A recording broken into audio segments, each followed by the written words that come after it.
Facts of Life won't be seen tonight, so we can bring you a very special episode of The Gen X Files. Welcome to The Gen X Files. I'm Jim. I'm Adam. And today's show is all about Spaceballs.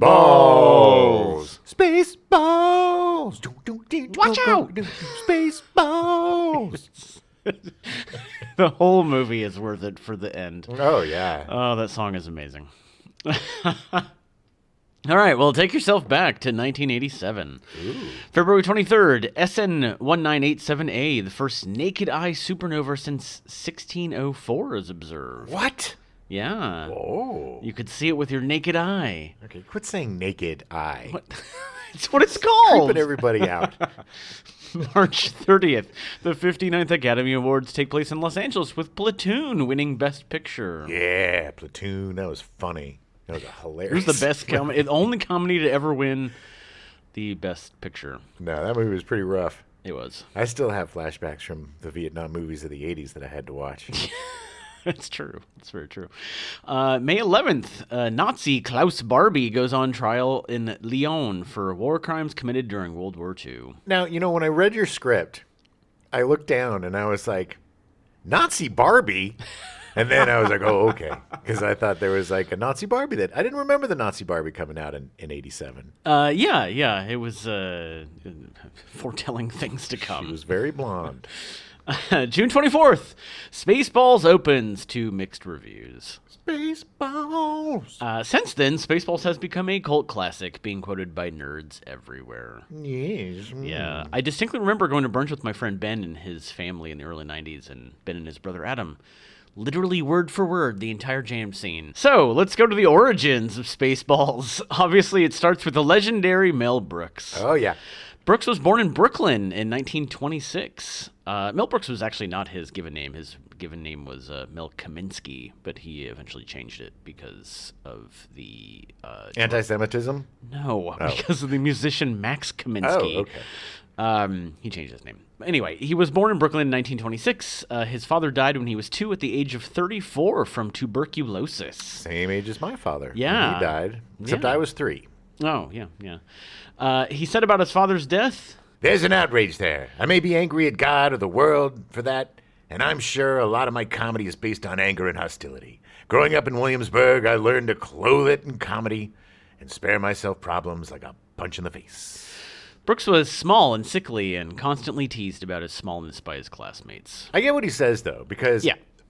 I love Mel Brooks, and one of the reasons, too, like, I learned that he lost his dad at an early age. Yeah. And it made me angry, too. And it was like a lot of my early comedy stabs and stuff were pretty, pretty brutal, too. Like Beaver the Cleaver, whereas like he's chopping everybody up. Wow. But, so I get it. Having a outlet to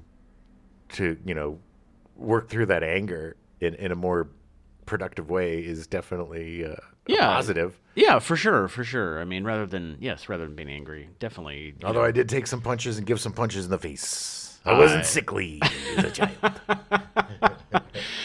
At nine, his Uncle Joe, a taxi driver, took him to see Anything Goes, the show on Broadway, after scoring free tickets to the show by giving a grateful doorman a free ride home after the show was over. Anything goes. Yeah. That's a pretty sweet deal. Yeah, I mean, so the deal was his uncle gave the guy a ride home because he was a taxi driver, and he said, you need to get home, I'll give you a ride. And so the dude gave him a couple tickets to see the show, and he took his nephew, Mel Kaminsky. Mel Kaminsky. And Broadway tickets were like 80 cents back then, too. Yeah, I mean, they weren't, I mean, which wasn't like translate $150, now is to over $1 million. Yeah, that's true. Yeah. 80 cents could buy you a house back in the 20s and 30s. I mean, it was 1935. Like, who knows? Well, it could only buy you half a house. Half a house. But a really nice range. What do you got in your pocket for a down payment? 75 cents? Okay. Now your mortgage is 3 cents a month. And it's a 5-year mortgage. Oh, I don't know if I can pay it. I'm only making 9 cents at the factory. Yeah, you're making 9 cents a week. What are you going to do? Everybody back then was like, because there was no paper money. Everybody just had pockets paper full of money change. didn't exist in the 30s. Yeah, everybody knew when you were coming. Here comes a pour. After seeing the show, Brooks decided he was going to go into show business. His family's all in the garment business, and he decided he was not going to do that. He wanted to get into show business. Nice. He learned the drums at age 14 from Buddy Rich. That's insane. Who was his neighbor in Williamsburg. But was Buddy Rich by then, or was he just his neighbor? No, he was young. He was his neighbor. But I mean, it was like, he was still at that age. He was really good at... But he wasn't yet famous for being Buddy Rich. I don't believe so, no. It's just maybe. I don't know. Actually may have been. It's like Forrest Gump. I don't know. Like Elvis and all that stuff. Randomly, yeah. He had his first chance to do comedy at the age of 16, filling in for a missing MC. Where'd he go? He loved. The MC disappeared. Did they ever find him? I'm doing quoties. Disappeared. Nice. Is this going to be a true crime podcast now? They found him. He had fallen off the Brooklyn Bridge. The MC had disappeared in 1939, giving Mel Brooks the break he needed as a comedian. But what happened to that MC? Let's delve deeply into Williamsburg. Brooks graduated from high school in 1944 and was immediately drafted into the army to fight the Nazis. Yeah, man, they all were Nazi punchers back then. That was crazy. I mean, he literally graduated in January of 44, not 94, January of 44, and literally within a month was drafted in the army. Yeah, which gives him total credit to make fun of the Nazis. Yes. You know, if you fight the Nazis, you got free reign to make fun of the Nazis. Well, I mean, technically everybody should have free reign to make fun of the Nazis because the Nazis are just dumb. He scored really high on a standardized army test and was slated to learn a trade via his service, but a lack of fighting soldiers caused the program to be disbanded, and he ended up clearing mines as the army advanced through Europe.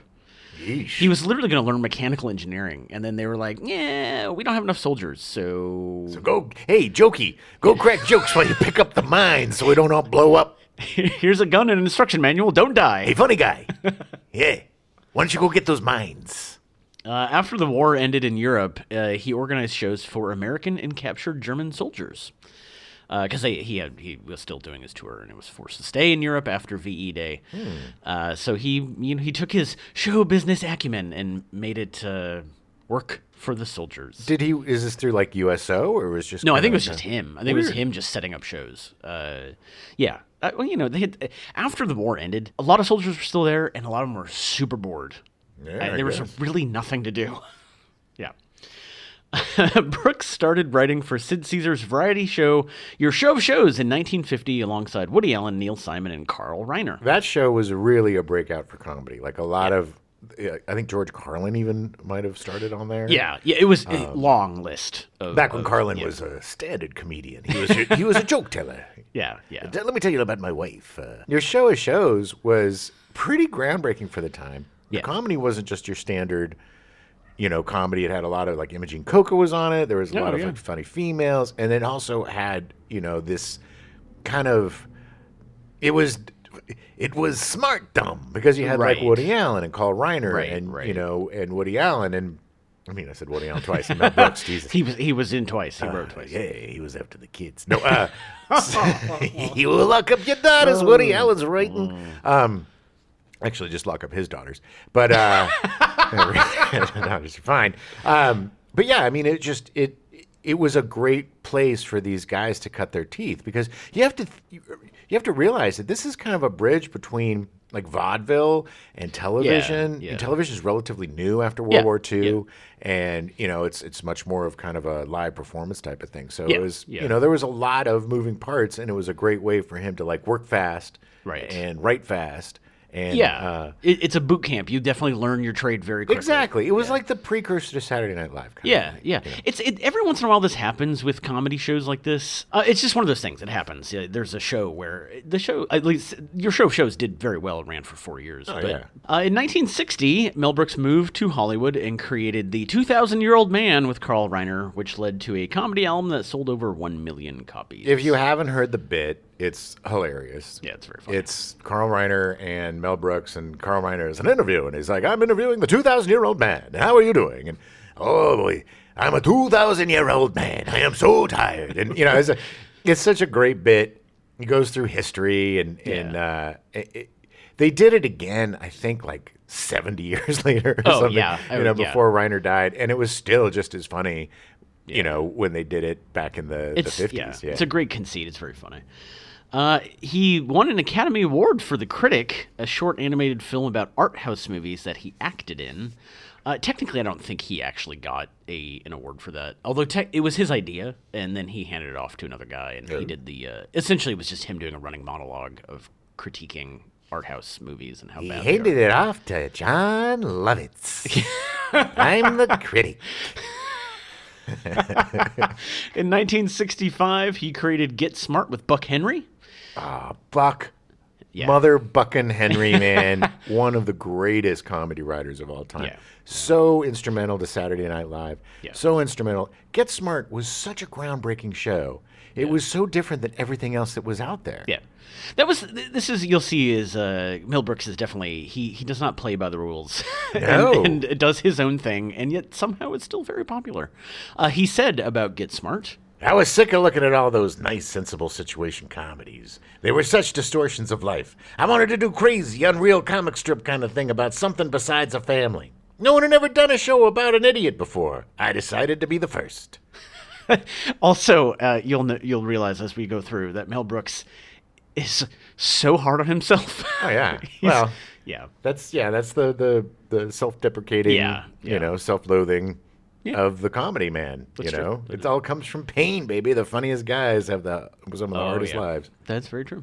Get Smart ended up winning 7 Emmy Awards, including Outstanding Comedy Series in 1968 and 1969. Yeah, if you have a chance, check it out. I've never actually seen the original Get Smart. I love that show. One of the greatest openings of any show ever. It's just him going in like different doors and like. Oh yeah. I'm gonna have to find it and watch it because it's Your buddy Bernie Capel. He plays. He's one of the he's one of the Germans, one of Chaos, Agents of Chaos. Oh, I like how he's my buddy. Yeah, you love Bernie Capel. I do. We all love Bernie Capel, but it was just dumb and hilarious and smart at the same time. It was groundbreaking because it was so different and it was incredible. It was absolutely incredible. It was just cool to see, a spy that wasn't James Bond, who's trying to be James Bond. Right. And he wasn't like Maxwell Smart, played impeccably by Don Adams. Oh yeah. An Agent 99 by the beautiful Barbara Feldon as Agent 99. Ooh, I had such a crush on her. She was so funny and so just smart. And she was the one, it's like, it was also one of the, first kind of comedies where, the female lead was the smarter of the two. Right. She was the one that was solving the problems. The guy was an idiot, and she was the actual force behind the. He was more ego than idiot, but ego forces idiocy a lot of times when you put it. But it was just a really awesome show. I just remember it was one of my favorite reruns when I was homesick. Oh yeah, watching old Get Smart. Yeah. Brooks wrote and directed The Producers in 1968. He ended up winning the Academy Award for Best Screenplay over Stanley Kubrick and John Cassavetes. That is insane. Which is crazy. Saying something. Definitely saying something. But it was such a smart script. This is the thing. I mean, we're going to get into this, but this is why I have issues with Spaceballs. Yeah. Is because his trajectory is so like the first few things he does, The Producers and Young Frankenstein and Blazing Saddles, they're perfect. I mean, it's their comedy classics. It cements him as a comedy genius, one of the comedy geniuses of America. Yeah. Eventually, we'll do a Producers episode because it is brilliant. And we're going to do a Young Frankenstein. We're going to do a Blazing Saddles. We're going to have a Brooks Brothers event. We're going to buy suits? Yes, we're going to buy Brooks Brothers suits. We're going to watch Mr. Brooks. Except for the parts with actually, I really like Mr. Brooks. Awful Dane comedian. Cook. Yeah, we're going to skip past the Dane Cook it's parts. The best movie ever because Dane Cook dies. Yeah, spoiler alert. If you hate Dane Cook, watch Mr. Brooks. Mr. Brooks is a great movie, though. I love that movie. So he had a lot of problems because of The Producers. If you don't know what The Producers is, which God by now everybody should, it's essentially it's about putting on a musical about Hitler. It's also one of the first like behind the scenes making of. It's a very meta kind of movie, which he does a lot and has evidence in Spaceballs a lot. Well, yes, he's very. Well, he doesn't. I mean, The Producers doesn't really break the fourth wall. No. But, I mean, he's not shy about breaking the fourth wall. No. It became a huge underground hit across college campuses, cementing his name with the young kids. Eventually, he would create a musical for the movie, and in 2001, after it won 12 Tony Awards, Brooks became one of the few people to complete the EGOT. Emmy, Grammy, Oscar, Tony. Yeah. Those are the awards that make up an EGOT. It's only him and Mr. T. Coined by Philip Michael Thomas. Philip Michael, is his name? From Miami Vice? Yeah. It was in an interview. He is literally the person that coined EGOT. Because I love him even more. He said that he was going to win the EGOT. And they're like, what are you talking about? He's, I'm going to win an Emmy and a Grammy and an Oscar and a Tony. And he did. And he won none. Not do it. He did not do it at all. win But you a know what? single He one. deserved them all. He definitely deserved an Emmy. Yeah. And he definitely deserved a Grammy for his singing. I didn't know you didn't know that. That's so funny. Yeah. It would all start with Philip Michael Thomas. Yeah, he was also in Grand Theft Auto Vice City. He should have won a Viddy, whatever the video game awards are. A gamey. He just had a birthday recently, and I doing some research on him. Apparently, he was the Kanye West of his time in the 80s. Well, you know, he earned it. Happy birthday, belated birthday, my prince, my beautiful man. Oh, Philip Michael Thomas, baby. I love him. Yeah, he's fantastic. He's great. After a couple of other movies, Brooks wrote and directed Blazing Saddles in 1974, a send-up of the Western genre. Unreal how good that movie is. I mean, look, there's a lot of stuff that may not pass muster, but it's still hilarious, and it still is like very poignant about racism, and you know, it's like it's edgy, but it's like it earns it, man. And one of the writers of that was Richard Pryor. Oh yeah, who was supposed to star in that. Oh, but he didn't. Yeah, caught on fire. But Cleavon Little. Was that in 74? Was it that long ago? I thought it was in the 80s. No, it was. I'm kidding. But okay. He was it more than once? Did he catch on fire more? He did it a lot. It was kind of an annual thing for him. The burning of the Pryor. No, that's horrible. But Cleavon Little was amazing as the sheriff. Yeah. I'm going to make an admission here that you're going to get really, really mad about. Literally, besides Spaceballs, the only other Mel Brooks movie I've seen is Young Frankenstein. Oh, Lord. Well, you got some catching up to do. Yeah. The funniest thing about Blazing Saddles, and I'm just going to say this, is I remember watching it on television. I watched it for the first time, of course, on television. Cut, full of content and time. But there's a scene in Blazing Saddles where everybody's sitting around the fire and they just start farting. And it's this hilarious fart scene. And it's, what you doing? And it's Slim Pickens, and everybody just stop farting. It's just ain't good to do. But in the TV version, they cut all the farts. What? So it's basically just silence, and you hear, "Oh, what are you doing? Oh, you doing?" And they cut all the references to farts. So it's just that doesn't make any sense. Well, it was. Look, man, you couldn't flush a toilet on TV back then. No, yes. Standards of practice, you couldn't you could barely show people in the same bed, even if they were married. Yeah. It was a very restricted time. At some point, we're going to do a series about TV cuts because the first time I ever saw The Breakfast Club was a TV cut version, and oh my god, it was so unintentionally funny. Oh yeah. Well, same with like Goodfellas, and you know, it's or I think the best example is Big Lebowski. Yeah. With the this is how you do a stranger, you know, whatever it is. It's it's the most ridiculous. But so that I was like, I'm like, why is this supposed to be funny? And then you know, the old man's watching, and he'd seen it before. He's like, well, they cut out the farts. It's like, I will say, Goodfellas, my favorite. The cut is that when Joe Pesci freaks out and he stabs the guy to death with the pen, it just goes from him picking up the pen to the guy laying on the floor, and it's just like, what happened? Look at me.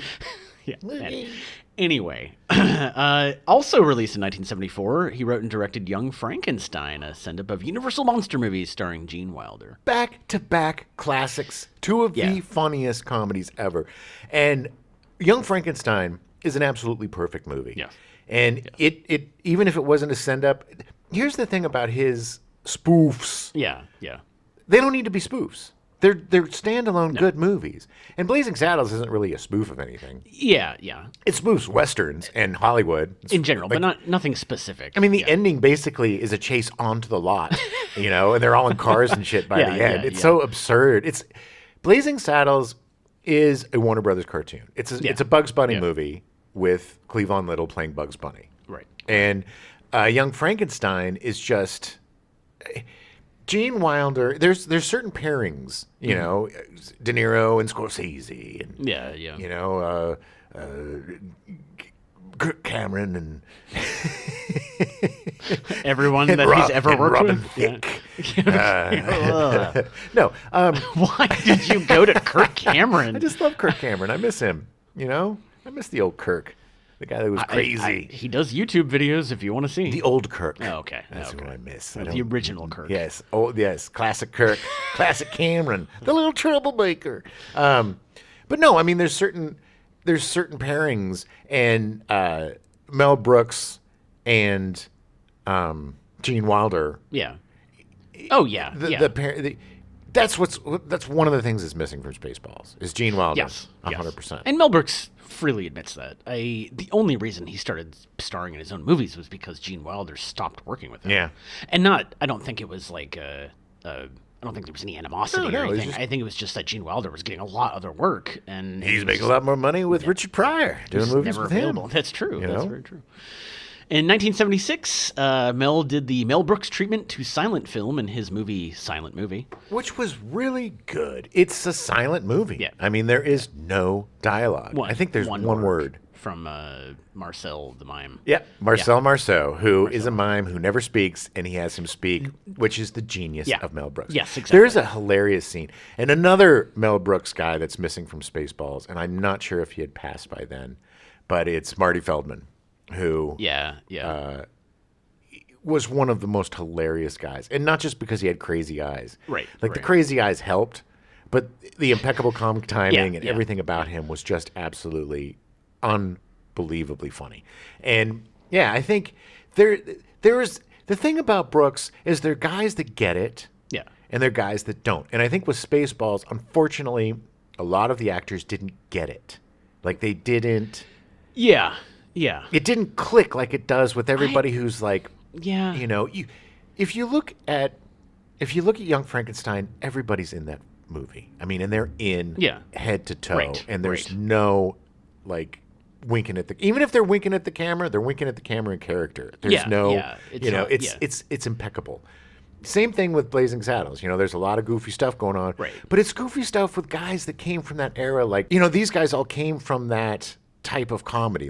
They came from Carol Burnett show, or they came from a vaudeville, or they came from that era of they knew how to be big, but also real. Which his movies all hinge on the bigness and the realness moving together. So what you're watching is a great movie. Like a great example is High Anxiety, which is his takeoff on Hitchcock. And I think the first movie that he actually starred in as himself. Yeah, in 1977, And he was brilliant in it. He was so good in it. And it's such a funny, smart, kind of, it's a Hitchcock movie. Right. But it's got Cloris Leachman. It's got all of his, his stalwarts that are so good.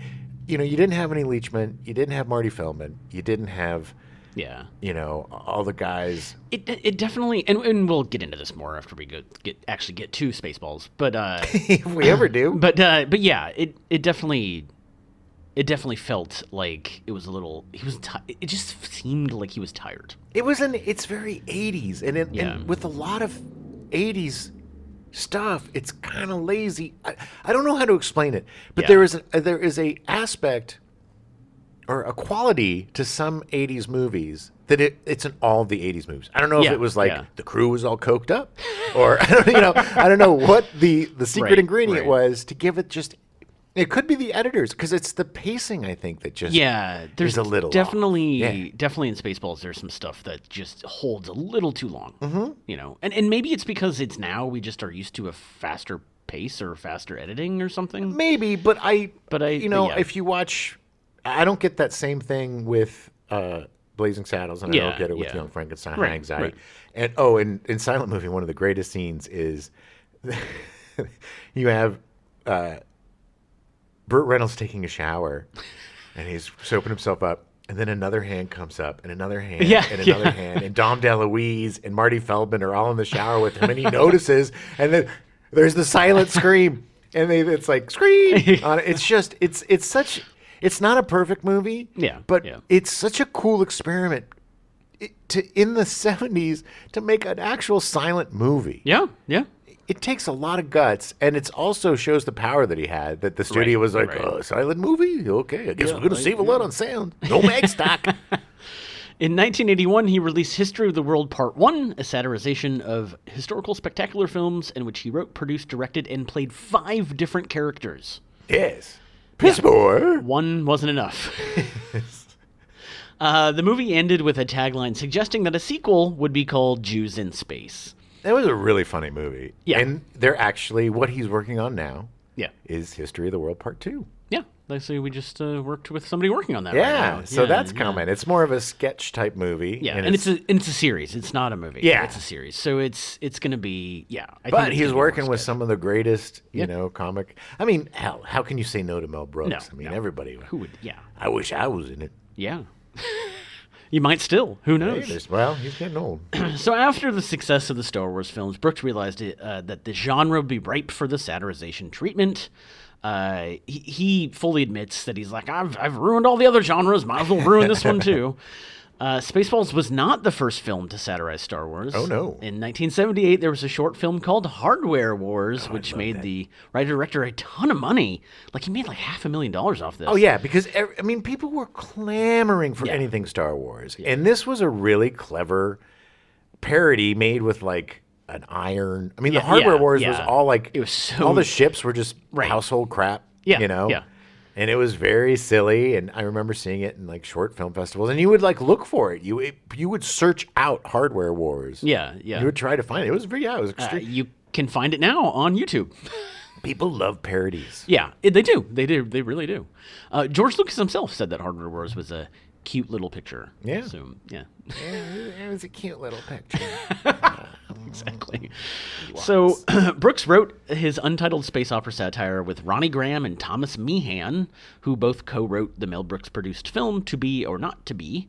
See, that was okay. Yeah. It was more of an ode to his parents, I think. Yeah. And it was a love letter to his wife, Anne Bancroft, because they were both in it together. It was like a musical. It was fine. Yeah. Both Ronnie Graham and Thomas Meehan are actually in Spaceballs. Ronnie Graham plays the minister who is marrying Princess Vespa. So hilarious. Who's hilarious. He's an old comic. He's an old-timey comic. And Thomas Meehan is actually a playwright, and he is in Spaceballs. He's only seen in one scene when near the very end. Yeah. Well, I don't think he was a performer. No, he was not. It took 6 months to write the script, but Brooks loved every minute of it. At this point, he had been directing a lot, and he was kind of tired of it. And he said, "Writing there is nothing, and then there is something. So it's almost godlike. It's really creating. Once there's a script, there's something there to be cast. There's something there to be designed. There's something there to hire cameramen to film. But it can't equal the power of making something from nothing." The original script was 247 pages long. Yeah, that's why... Well, 6 months really isn't that long to write a script. No. They did trim it down to 140, where he claims they found their sweet spot. Yeah, well, you should have cut it down to 90. I don't think the script was the problem. And again, I'm going to preface all this by saying I absolutely love this movie. Spaceballs is a fantastic comedy. It's one of my favorites. I really like Spaceballs. I've grown to like it a lot more. Yeah. Over time. Well, you and a lot of other people.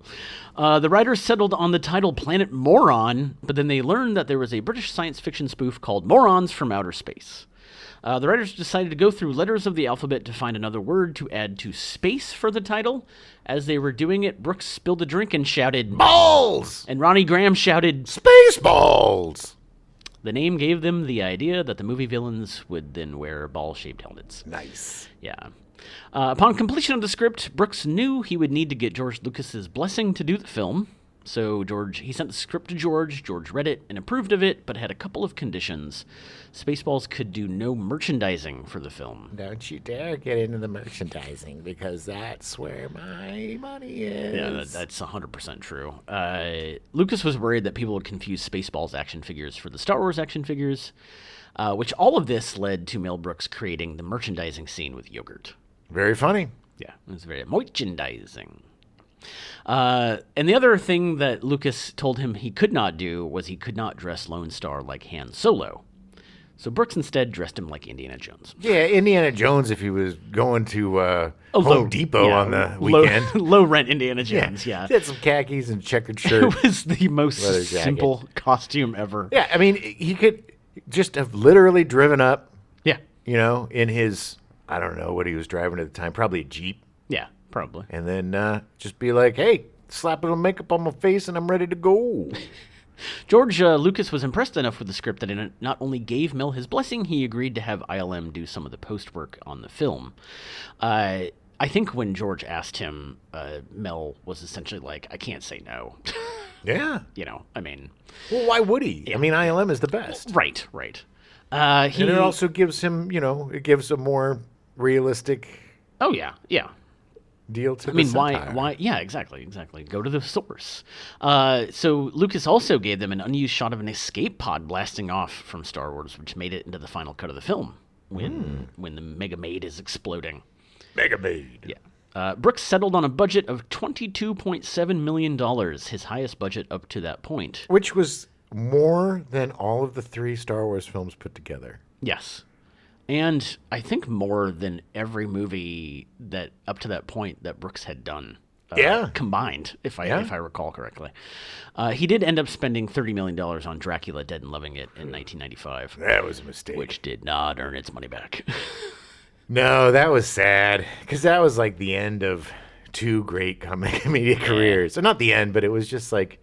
It just was, Leslie Nielsen was kind of getting. Yeah, he was definitely getting long in the tooth. I don't know. The audience wasn't loving it. All right. So they cast Bill Pullman as Lone Star. Brooks's first choice for the character was James Caan. God, that would have been so awesome. That would have been so awesome. Yeah. Unfortunately, James Caan was struggling with addiction, and the producers of the movie ultimately thought that it was a bad idea when he was deemed too expensive to insure on set. Wow. Yeah. He then asked Tom Cruise, Tom Hanks, and Tom Berenger, all who turned him down. All 3 of those probably. I mean, Tom Hanks. All 3 of them are bad choices. You think of bad choices? Mm-hmm. I think Tom Hanks of the 3 of them would have been probably done the best with it. Yeah, but he's not a rogue, Yeah, that's true. Tom Berenger's not funny. No, Tom Berenger. And Tom Cruise is a robot. Hey, Spaceballs. Hey, princess. Cannot I'm going to do comedy. Imagine Tom Cruise doing comedy. This is me doing comedy. Well, he did do that bit in Tropic Thunder that was pretty funny, where he did the same 3 dance moves over and over and over again, and everybody was like, "Oh, it's brilliant! He can dance in the fat suit." Yeah, it was a fat suit. Him screaming a lot. I love Tropic Thunder is a great movie. Something Grossman. Les Grossman. It just was. I just didn't understand why people thought it was the greatest thing ever. Well, it's just because it's anytime he does anything slightly different than the robotic, movies where he runs for 30% of the movie in his Tom Cruise running way. Very quickly. Then people are like, "Oh my goodness!" Like when he did Magnolia, it's like, Yeah. "Oh my goodness!" Ooh, That's my favorite performance of his. Yeah, because it's probably the most realistic to him, actually, And it's I don't know we'll save this for another Tom Cruise episode. Yeah. Pullman got the part of Lone Star when Brooks and his wife Anne Bancroft saw him in a play. Pullman had actually never seen Star Wars prior to filming. Okay, this is why I had problems with Bill Pullman in this movie. Because the first thing that I remember seeing Bill Pullman in was Serpent and the Rainbow. Did you ever see that? I did a long time ago. It's a good movie. It's a Wes Craven, I think, directed that. I think so, yes. Or wrote it. I know it's a Wes Craven he's involved somehow, yes. But Bill Pullman plays, I don't know, a doctor or something. Mm-hmm. But he is in It's all about voodoo Yeah. zombies, but like voodoo zombies and black magic and all that stuff. And his performance is very sweaty and very serious. And I don't know, there was just it's the first impression problem that I have with some actors. I see. You know? See. Like I like Serpent in the Rainbow, it was an interesting movie, Yeah, but when it was like, oh, Bill Pullman? And still it's like he doesn't seem like Bill Pullman's funny, but he always plays kind of dumb. Yeah. You know? Yeah. Like I think Bill Pullman's an amazing actor. There's a show he has now where he plays a cop. It's I think in his third season. It's excellent, and he's an amazing actor, and I love him. There's all these guys that I really like as older actors. I wanted to say this too. I've been meaning to say this over the last few shows.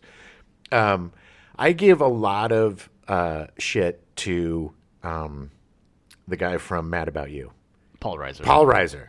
I'm always like, I hate Paul Reiser. I hate Paul Reiser. Okay, I just rewatched the 3 seasons of Stranger Things to get prepared for the season coming up in a couple of weeks. Yeah. Paul Reiser was really good in that. Paul Reiser is good. He is a really good actor. Yeah. I think my problem is with Mad About You. And I just want to go on record and apologize to Mr. Reiser and say that I've enjoyed him in just about everything else I've seen him in, whether it's Aliens or the Barry Levinson films or Stranger Things. And I'm sorry. I know he's a big fan, and it was he was really sad about it. He was hurt. Yeah. He texted me a lot about it. Yeah. We got a lot of actual letters written in the mail. In calligraphy from him. God, Yeah. such a class act. But I just want to apologize, Mr. Reiser. You're a talent and a treasure. You just really hate Mad About You. Oh, God, I hate that show so much. All right. Maybe I don't like, what's her name? Maybe it's her. Oh, yeah. Oh, God. She was in Castaway. And now I don't like her. Helen Hunt. Helen Hunt. Yeah, maybe it's Helen Hunt. I have heard some really, really bad things about Helen Hunt. Oh. She is apparently not a very nice person. Well, Yeah. that tracks. Yeah. That's So maybe it is. Maybe it is Helen Hunt. Maybe but it is It's probably Helen not. Hunt. It's probably whoever created the show that you hate so much. It's a dumb show. We're gonna find out. And We're not doing a Mad We're gonna About bring You him on the show. show. We're not doing it. It's Charlie Clark. I brought him. He's right here, right now. Oh, my God! You're so old! So, Bill Pullman said about the Toms turning Mel down. I think Mel was hurt that they didn't take him up on it, but then it attracted 2 of the big comics at the time, John Candy and Rick Moranis. Once that was secured, then he said, heck, I'll get somebody nobody knows. I got a chance to do it. That's a very spot-on Bill Pullman. Oh, That yeah. was good. I've studied Bill Pullman. Yeah. Rick Moranis is playing Dark Helmet. One of the greatest. Moranis was coming off the success of Ghostbusters. He'd starred in Brewster's Millions and Little Shop of Horrors, both with John Candy. He was in Brewster's Millions? Yeah. Who did he play in that? I don't remember. Because that was... it was a bit part. It wasn't very Must much. have been, yeah. Because that was it's all about Richard Pryor today. Because that was Richard Pryor, John Candy. Yeah, very underrated, interesting film. Yeah. I haven't seen it in a long time, and I need to watch it again. He had to spend like $3 million in 2 weeks or something. Yeah, one of those funny 80s conceit movies. The movie, all these movies that started with the reading of a will. Hi, I'm the executor of your grandfather's will. He's going to leave you $75 million, but you have to be married on the stroke of midnight in 2 days to a werewolf named Judy. Good luck. Brooks constantly praised Moranis' dedication on set.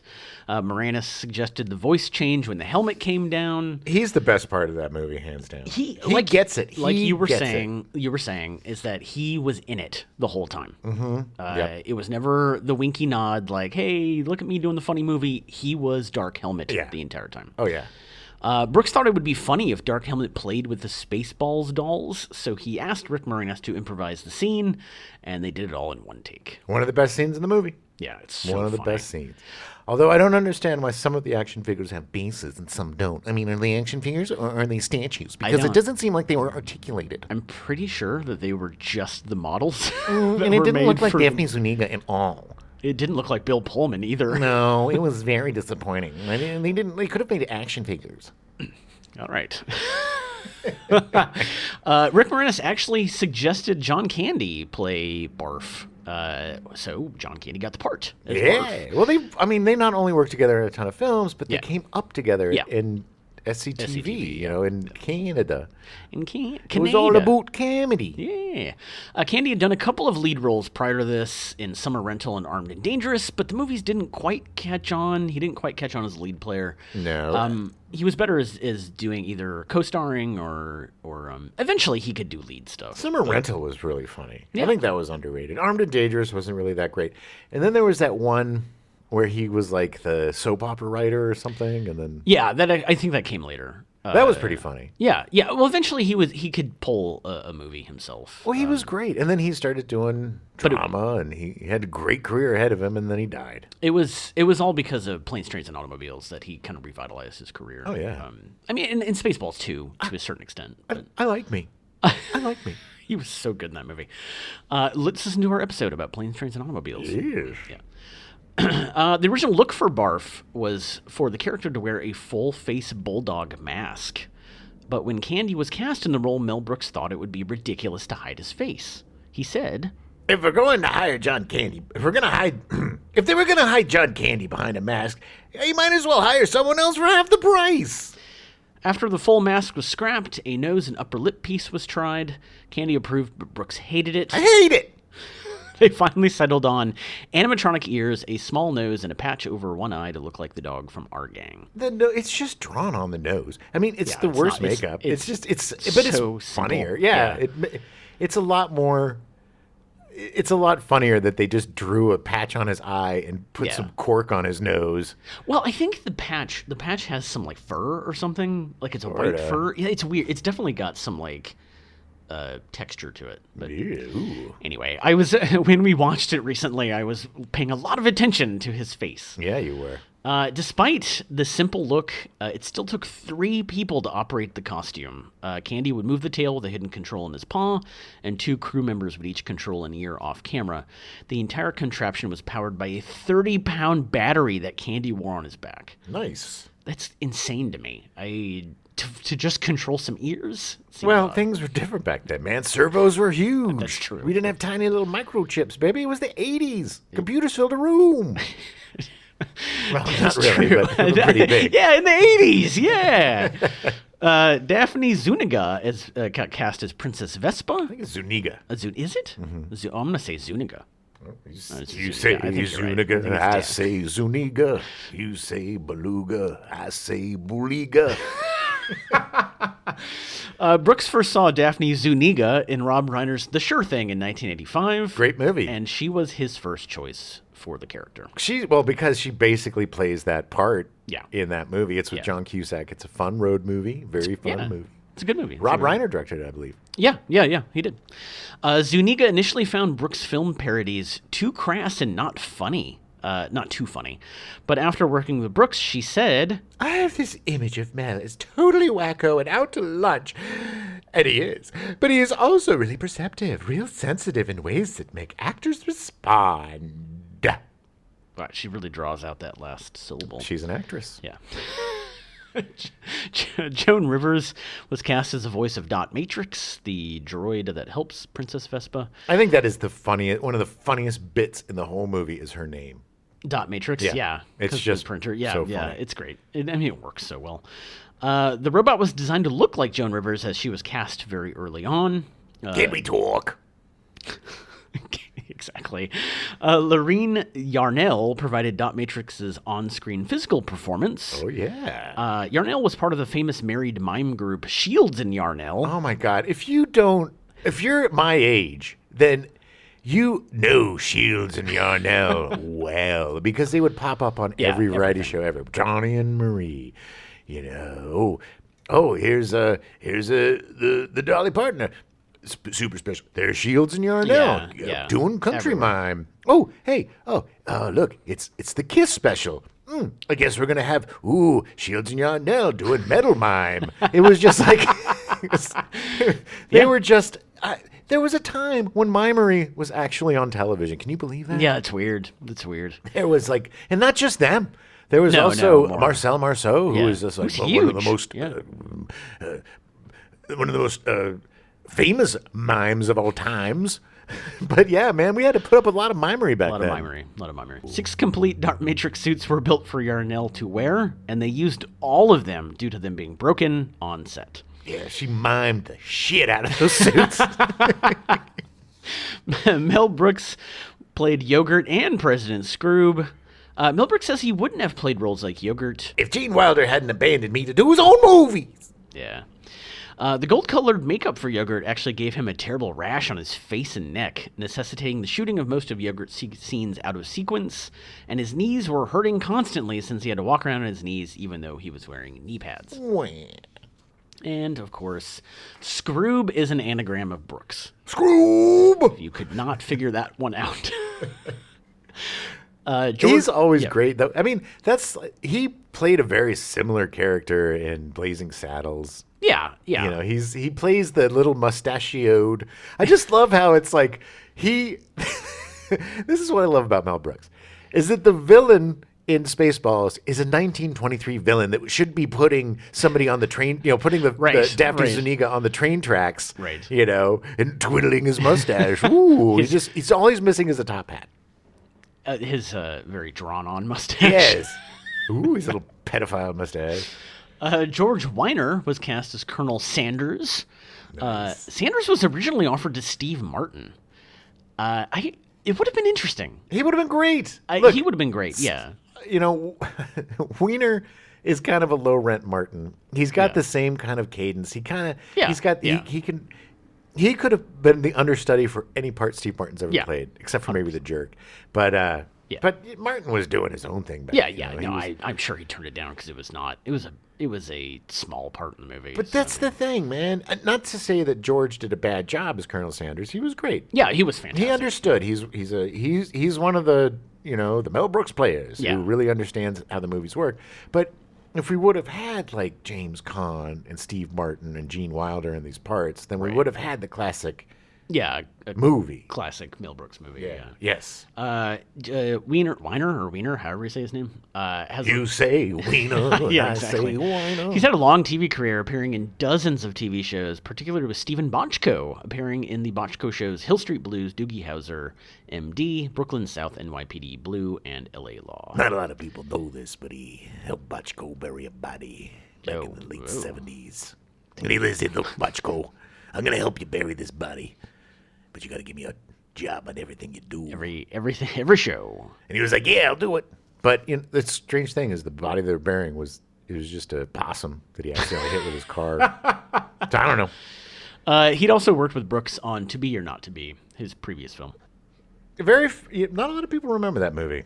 I've never seen it. I don't know. I need to It's much more straightforward. It's not a farce, really. It's interesting. It's an interesting thing to see.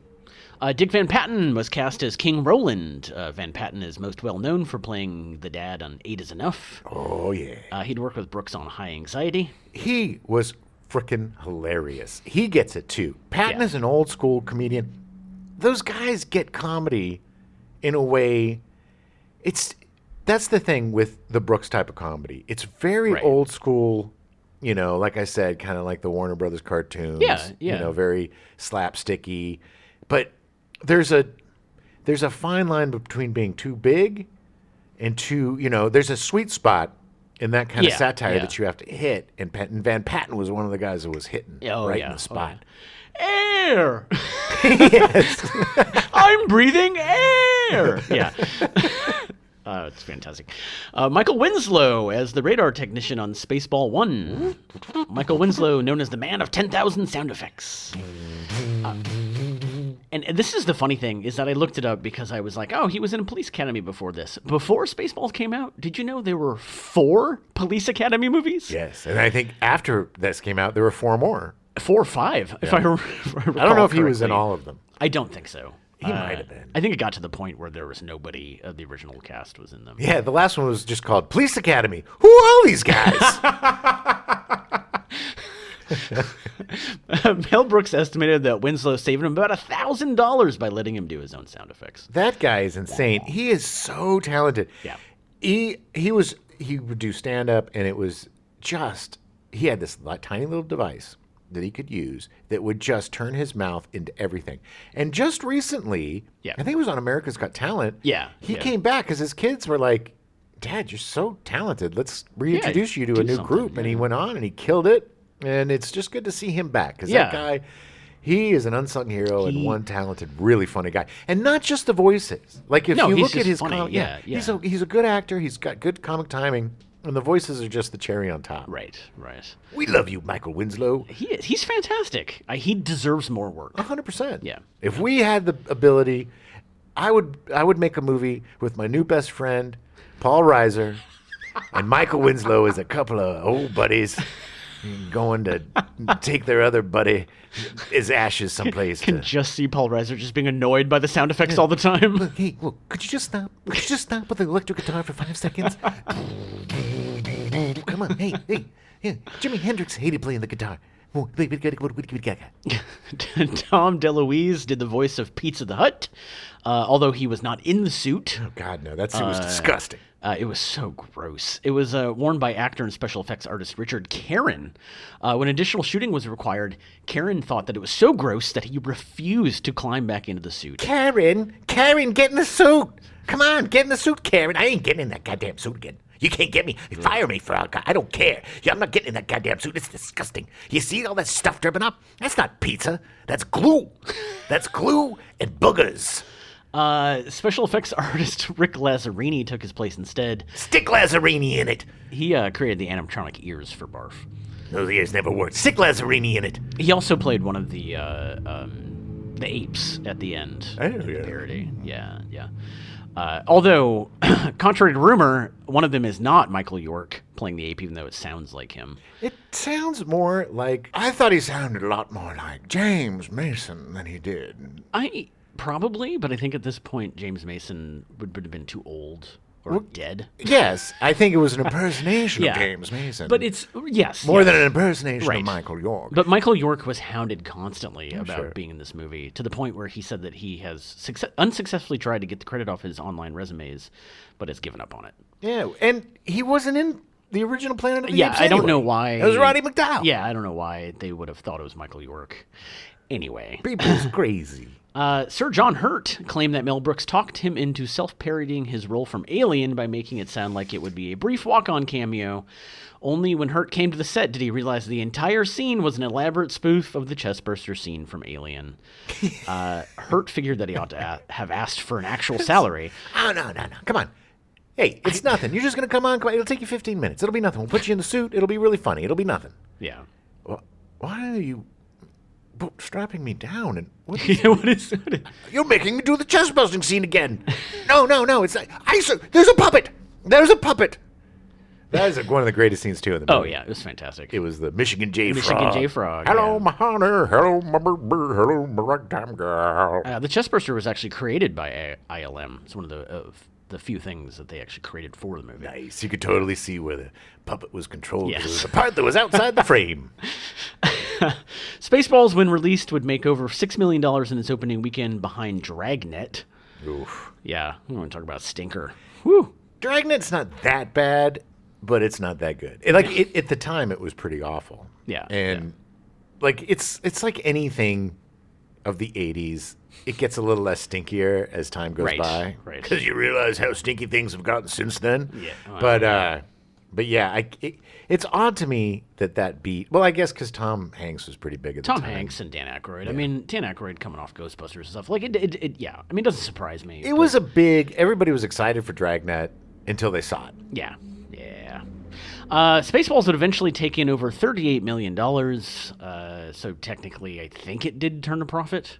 No. Yeah. Depending on, I don't think that the budget included the P&R or whatever. So, it's possible it didn't. Many critics thought it was too soon for a parody of Star Wars, being that it was only 10 years old. George Lucas disagreed. He loved the movie and wrote Brooks a letter after its premiere saying, "Dear Mel Brooks, I thought I was going to bust something from laughing so hard at your silly, fun movie called Spaceballs. P.S. Don't you dare do any merchandising or I will sue you until you're dead." Lucas also told Brooks that had he not chosen to parody Star Wars, this movie would have succeeded as a great adventure movie. It's just a great adventure movie. It's just a great adventure movie. You know, everybody gets packed up in the Winnebago and they just head out to the desert. It's a good time. Brooks said that he was extremely flattered by Lucas's compliments and support. Yeah, the only one who liked the movie. The movie did win. At the time, that's actually pretty true. The film did win an award. It won the Worst Picture at the 1987 Stinkers Bad Movie Awards. Oh, it's a Stinkers. This is before the raspberries. Yeah. The Razzies. Well, I think this is at the same time. I think the Razzies came in the 90s. Oh, did they? Okay. I think so. For some reason, I thought they came in the early 80s. But well, I guess we could do research, but we're not going to. This was the it's 10th. Up to you, folks. The 10th. Well, I didn't look up the words, but this was the 10th. The 10th Stinkers Bad Movie Awards. Ooh. This started in 1977. Stinkers aren't around anymore. No, they're not. There was a huge scandal in the Stinkers realm. They cheated at their voting, and it was bad. It was a murder. 1992. A lot of murders in this episode. In the Stinker's office, there was the smoke of a gun. Sorry, I was doing my true crime podcast. No worries. A novelization for the film was released on June 1st, 1987. It was actually written by R.L. Stine under the pseudonym Jovial Bob Stine. A novelization of a satirical movie. This is what merchandising was back then. Oh, yeah. Every movie had a novelization. Oh, yeah. Every single movie. It was so weird. You could have a movie collection that was just books. Oh, think about that for a minute. Yeah. Blown up my mind. I'm just going to read. Hey, you guys want to read Jaws? Yeah, well, Jaws was a book first. That's a stupid example. Hey, y'all, you guys want to read Spaceballs? Let's read Spaceballs tonight. Yeah. We would all sit around the fire, and Dad would read Spaceballs to us, do all the voices. Rick Moranis claimed in a 2013 interview that he and Brooks had discussed a potential sequel, with Moranis pitching the title Spaceballs 3, The Search for Spaceballs 2. Hilarious. Which is great. However, he and Brooks were unable to structure a deal that would allow the project to move forward. In February 2015, Brooks said that he would like to make a sequel to be released after the next Star Wars film in hopes that Moranis reprised his role. The proposed film, Brooks said, may be called Spaceballs 2, The Search for More Money. Which was what they called it in the actual movie. Yeah. However, in February 2020, Bill Pullman said during an interview with Daily Blast Live, "Yeah, it's up to Mel. Ask him if he has too much money and that's why he does it." Yeah. I honestly, and we'll talk about it more in Mel Brooks is 100 years old. Yeah. Almost. You know? And it's like, the great thing is he still wants to work and whatever, but he just lost he's lost everybody. He's lost his wife. He's lost all of his friends. He just lost his best friend, Carl Reiner. He used to have dinner with every night. Yeah.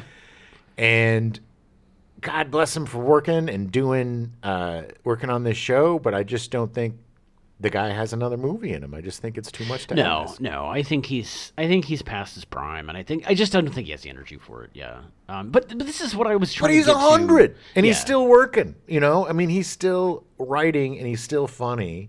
And he's still got a really sharp mind. Yeah. And I'm really looking forward to the History of the World series that he's doing. Yeah. We have a friend who was in a production of Young Frankenstein in Los Angeles. Oh, yeah. And Mel Brooks came out and saw the show and was like, "You guys are amazing," and went backstage and was super sweet. The guy's a mensch. Yeah, he's a sweet old Hollywood legend. Yeah. I mean, he's one of the last legends left. Agreed. Totally agreed. We're going to definitely do a month about him. It's funny. I was just thinking, like, I know I gave Spaceballs a lot of, treated like a stepkid. Yeah. But I've learned to love the movie. It's a great movie. I always have a special place in my heart for it. It was the first Mel Brooks movie I ever saw, so like it's definitely, I was like, oh my God, this is amazing. For me, I think what it comes down to is I love Star Wars. Yeah. You know, Star Wars got me into movies. Mm-hmm. I love Mel Brooks. When I heard Mel Brooks was making Spaceballs, it was like, you know, chocolate and peanut butter. It was like Reese's. It was like a perfect combination, and I was so excited for it.